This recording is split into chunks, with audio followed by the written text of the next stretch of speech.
La opinión pública significaba en aquella época como la opinión que tenían todos acerca de una persona. Después de ese proceso de independencia, en verdad son estados modernos, pero frágiles, ¿verdad? Frágiles institucionalmente y políticamente. Entonces, eso es lo que vivimos América Latina y Centroamérica. ¿Cómo surgió el periodismo? Bueno, el periodismo no surgió escribiéndose, escribió narrándose, contándose en la plaza pública. El concepto de plaza pública es allí donde se reunían los gobernantes, los sacerdotes, y llegaban y le hablaban al pueblo. Y después el pueblo se quedaba conversando sobre lo que había hablado el gobernante. Uno de los recursos que emplearon los regímenes cívico-militares en los años 20 fue lo que se denomina cooptación. Es decir, si estás en contra de mi mandato, de mi ejercicio del poder, yo lo que haré será conquistarte a través de anuncios publicitarios en los periódicos.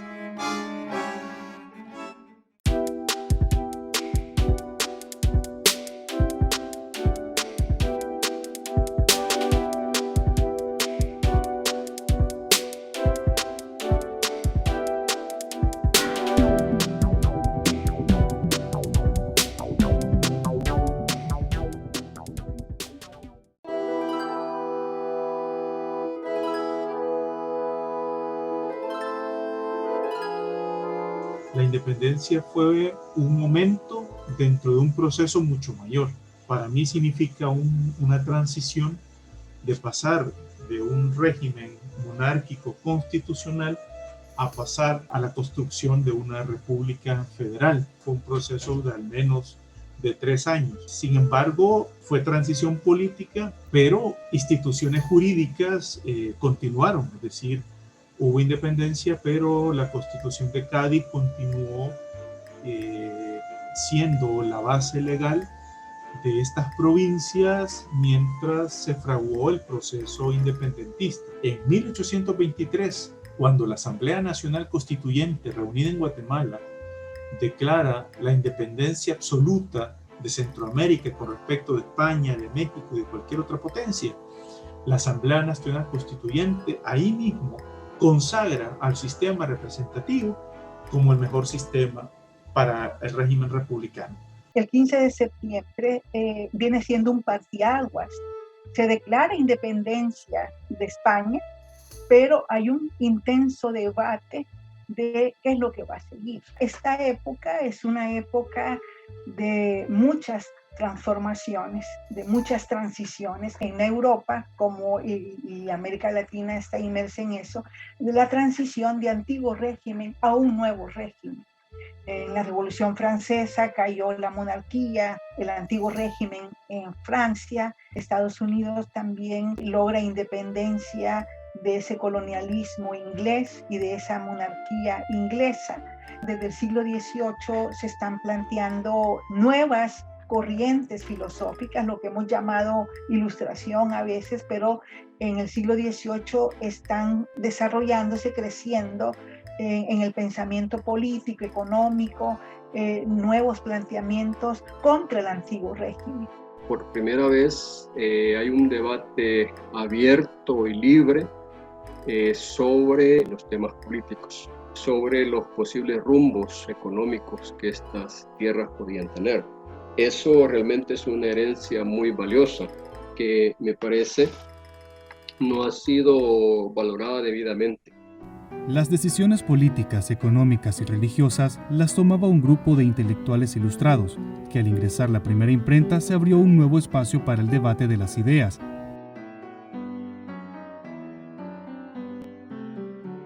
¿Qué ideas hay en este ambiente? Estados modernos, la idea de cambiar, ponerle fin a las monarquías hacia nuevos estados modernos a partir de estas ideas liberales, de las ideas republicanas, ideas del federalismo. Entonces, digamos, estas corrientes, estos planteamientos, estas propuestas de liberalismo, de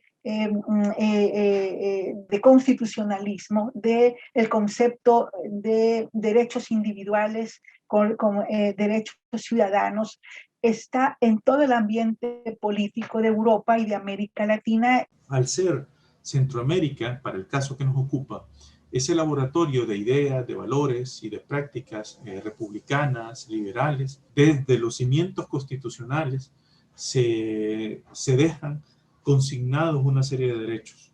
Es decir, una serie de derechos civiles, una serie de derechos políticos, y dentro de esa serie de derechos civiles y políticos está el derecho a lo que se seguía llamando, al igual como se llamó en la época de los dos constitucionalismos españoles, ¿no?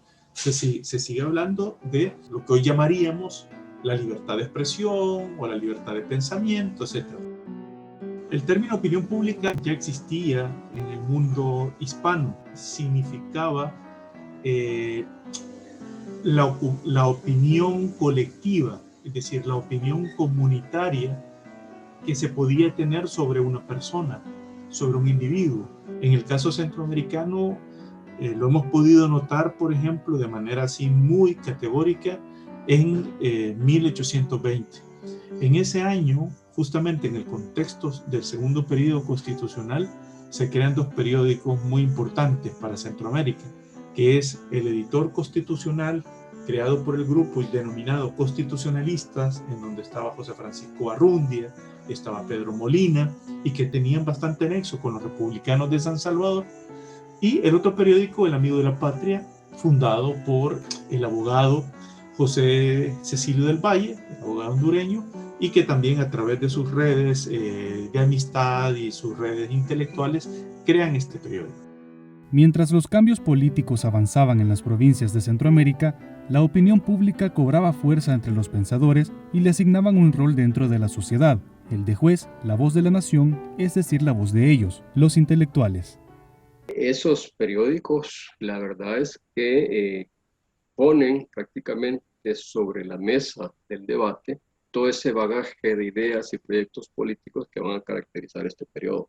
Los periódicos van a ser parte importante, no solamente de los debates políticos, sino justamente de los procesos de construcción de Estado, tanto a nivel federal como posteriormente a nivel nacional, cuando la federación se disgrega. Las élites son las que están debatiendo, porque bueno, son quienes son criollos, son comerciantes importantes con un nivel económico, son ilustrados, son algunos médicos, algunos abogados, algunos literatos, políticos, gente de poder económico, gente de las altas esferas de la política. No hay clase obrera con ellos, pues no hay indígenas con ellos. Nos damos cuenta que la opinión no la generamos todos, ni todos opinamos, y todos tenemos características distintas y de entender el mundo, y entre ellas el silencio es una necesidad del ser humano, no quiero decir nada al respecto. El periódico La Gaceta y luego el Editor Constitucional y El Amigo del Pueblo publicaban los decretos y el resultado de algunas sesiones de las Cortes de Madrid y de la Diputación Provincial. También introdujeron discusiones sobre los derechos económicos y políticos de los indígenas. Y ese juez imparcial, ¿quién va a ser? El pueblo soberano. El pueblo soberano que va a ser capaz de determinar las acciones, los comportamientos del gobierno. Ese juez soberano que va a vigilar justamente estas acciones y que va a señalar los errores de funcionarios públicos, y no solo funcionarios públicos de mediana categoría, sino va a señalar y va a registrar y va a escrutar, por ejemplo, las acciones desde el rey, pasando por las cortes, es decir, el Congreso, y terminando hasta en los ayuntamientos, es decir, hasta los gobiernos municipales, porque de esa manera estos periódicos también le daban seguimiento a los debates que hoy diríamos son debates cerrados, ¿no? Llevados a cabo por diputados, pero no, eran debates que se veían, los diputados se veían obligados a hacerlos abiertos ante la opinión de los demás, y ahí aprovechaban los directores de estos periódicos para ir y registrarlos o publicar los registros que otros habían hecho, ¿no? Y en aras de lo que hoy llamaríamos las transparencias pública, ¿no? Pues ya se comenzaba a ver en esos periódicos, de manera todavía muy, muy primaria, pero ahí está. Y por lo tanto podemos hablar ahora de 200 años de lucha por la transparencia pública a través de los medios, ¿no? Uno de los momentos cruciales donde la opinión pública tomó la palabra fue cuando, a través de cabildos abiertos en la plaza en 1822, se sometió a decisión de la población la petición de anexión o no a México, a escasos meses de haberse emitido el Acta de Independencia. Este periodo de 1821-1823, y justamente en este contexto del debate o la decisión de unirse a México, se pone en debate dos modelos políticos: el modelo de la representación y el modelo de la participación. Un debate que va a marcar de ahí en adelante hasta el día de ahora, no solo la política salvadoreña, sino la política centroamericana, latinoamericana, ¿no? Es decir, ¿qué modelo es más pertinente, ¿no? Por supuesto, triunfa el modelo representativo, ¿no? Sin embargo, es un modelo representativo que a través de la historia nosotros hemos visto que ha venido constriñendo, que ha venido excluyendo, digamos, la participación ciudadana. En 1824, José Matías Delgado introduce la primera imprenta a El Salvador. Para ese año, ya estaba en marcha la Federación Centroamericana. El primer periódico salvadoreño que se publicó fue el Semanario Político Mercantil. La introducción de la imprenta significa para esta región en un paso muy importante, en el paso de poder imprimir, de poder socializar, de poder vender, ¿no? Si se quiere, una amplia gama de productos culturales, y a la vez, que esto no está investigado, estas imprentas se convertían también en espacios de debate, en espacios de reflexión.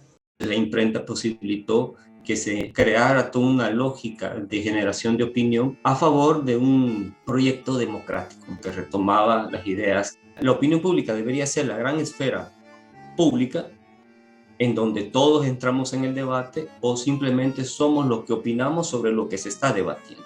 Esa es quizás la base principal. En ese mismo año, 1824, los diputados federados decretaron la Constitución Federal de Centroamérica y en el artículo 171 definieron lo siguiente: no podrán el Congreso, las asambleas ni las demás autoridades, primero, coartar en ningún caso por pretexto alguno la libertad del pensamiento, la de la palabra, la de la escritura y la de la imprenta. Este principio fue reforzado en la primera ley de imprenta creada en 1832, que definió lo siguiente. Artículo 2. Bajo este concepto, la libertad mental y la expresa son tan absolutas que ninguna censura previa, ningún reglamento, ningún tribunal especial o común podrá restringirla.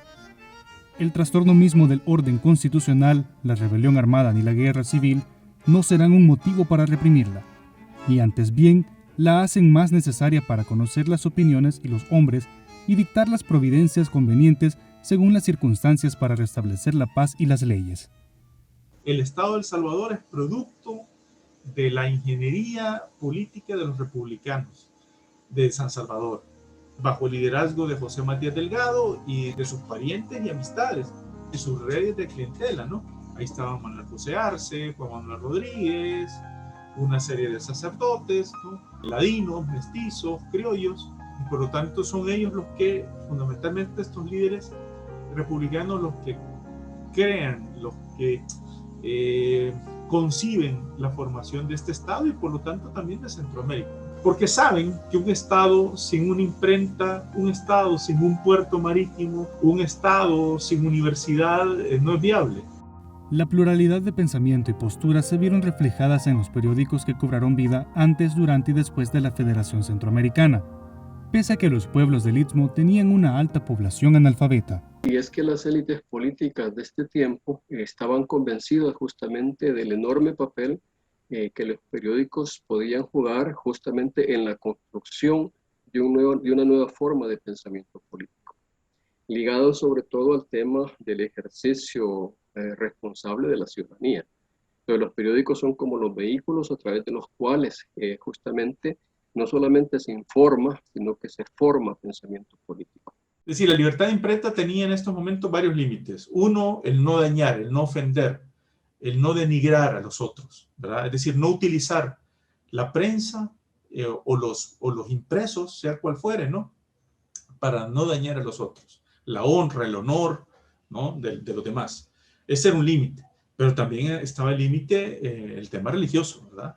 Yo a través de la prensa o a través de los libelos no puedo decir si el dogma de la Inmaculada Concepción era mentira o era verdad. No podía poner en duda.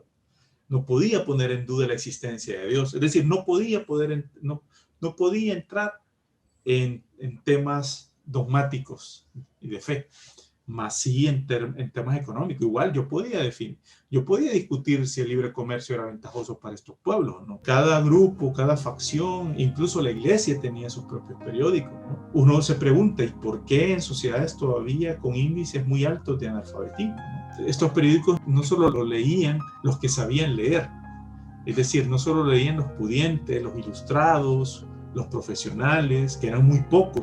No sería raro que algunas de estas personas los leyeran en alto y fueran pasando así las noticias, ¿verdad? A viva voz. Entonces eran las formas de comunicación en aquel momento. La gente se iba ahí donde estaba mucha la gente, al mercado, a la gran plaza, y ahí viene el que puede leer.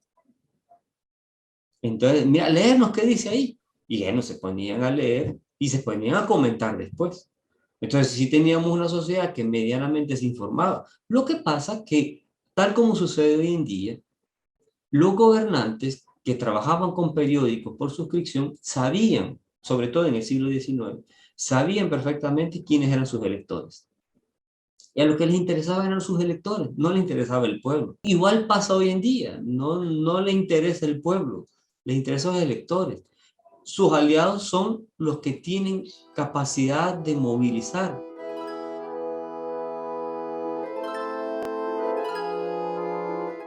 En 1839 fue disuelta la República Federal de Centroamérica. El Salvador comenzó a construirse como Estado-nación.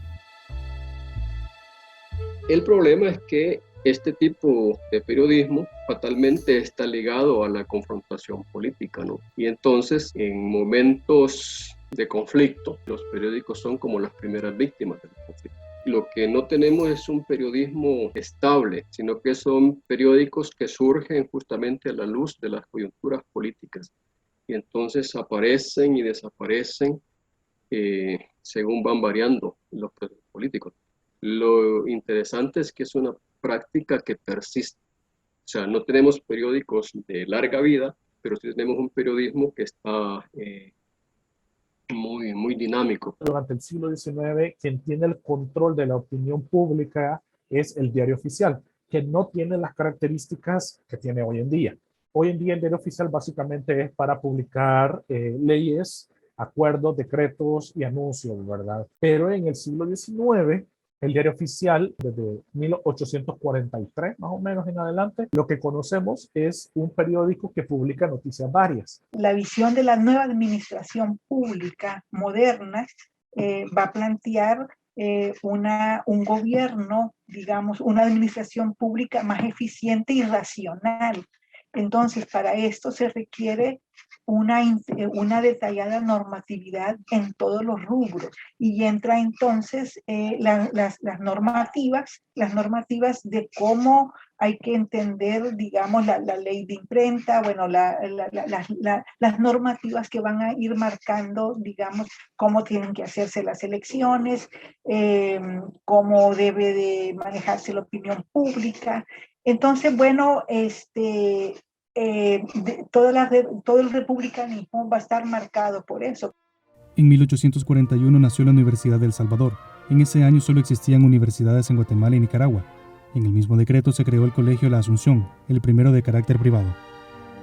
Mientras los llamados liberales y conservadores definían qué tipo de Estado prevalecería, la producción intelectual y la difusión de ideas llenaban las páginas de los periódicos, como el medio legítimo para plasmar las diferentes visiones y conflictos del poder. Los periódicos tuvieron un papel como ahora lo tienen las redes sociales en la política, ¿verdad? A través de ellos no solo se informaba, no solo se vendían productos comerciales, Es decir, no solo se daban noticias de lo que estaba ocurriendo en Centroamérica, en México, en Sudamérica, en Europa, ¿no? Porque sí había, los periódicos nuestros del siglo XIX publicaban noticias. También los periódicos tuvieron una función, un papel político muy importante, que ya lo dejó señalado, por ejemplo, Ítalo López Vallecillos en su libro clásico del periodismo en El Salvador. ¿En qué sentido era el papel político que estos periódicos jugaban? Bueno, en primer lugar, publicaban artículos de teoría política, en primer lugar. En segundo lugar, publicaban artículos y debates políticos. Si uno revisa los periódicos de aquella época, se dará cuenta, por ejemplo, las críticas que había al régimen político interno, a Gerardo Barrios, a Francisco Dueñas, por citar quizás dos emblemáticos presidentes del siglo XIX. Muy poca gente tiene ingreso a ese espacio porque pocos pueden escribir. Además de eso, de los que escriben, pocos tienen una opinión informada y con la calidad para publicarlo en un periódico. Entonces, de nuevo, la educación y la opinión pública van de la mano. Y es que tenemos periódicos de diferente tipo. A la par del periódico oficial, por así decir, estamos hablando de la Gaceta, después estaríamos hablando del Diario Oficial, también hay un periodismo que no es oficial. Y entonces lo que vamos a tener es un intercambio muy fuerte de ideas entre los diferentes periódicos. Lo más importante que hay que entender que tanto la libertad de expresión como la generación de la opinión pública como resultado del ejercicio de la libertad de expresión son proyectos liberales, ¿no? Es decir, y parte de un proyecto cultural en que transitó la humanidad hacia lo que se conocería como la modernidad, ¿no? Y esa es una ruptura histórica de las sociedades tradicionales. Durante el siglo XIX, la gran mayoría del siglo XIX, la mayoría de las publicaciones eran semanarios, concentrados en algunas ciudades principales, principalmente San Salvador, Santa Ana, San Vicente. Cada uno de estos medios tenía tirajes muy cortos, eran como 1000. Podría equivocarme, pero nos ilustra para entender que no son grandes tirajes. Incluso proporcionalmente por el número de habitantes eran muy mínimos. Y normalmente eran tirajes que estaban relacionados con suscripciones. Se sostenían a través de las suscripciones y de los apoyos financieros del dueño de la imprenta, que normalmente era el periodista, ¿verdad? Según el periodista Ítalo López Vallecillos, durante todo el siglo XIX, lo que el público consumió a nivel de narrativa fue lo que él denominó periodismo político. Entre los periódicos de la época destaca El Faro Salvadoreño, alineado a Francisco Dueñas, presidente que gobernó entre los años 1851 a 1871. Dueñas fue considerado enemigo político de Gerardo Barrios. De hecho, fue Dueñas uno de los que apoyó con 2 periódicos en la historia para criticar a los gobiernos de turno, ¿no? Y cuando él fue gobernante, él fue el que fundó, o fue uno de los fundadores, entre varios periodistas, El Faro Salvadoreño, que contribuyó mucho a sostener su gobierno. Al mismo tiempo nacía La República, otro gran periódico importante en la historia, fue uno de los primeros periódicos que dieron paso a lo que se conoce como el diarismo, lo que se conoce como periódicos diarios, ¿no?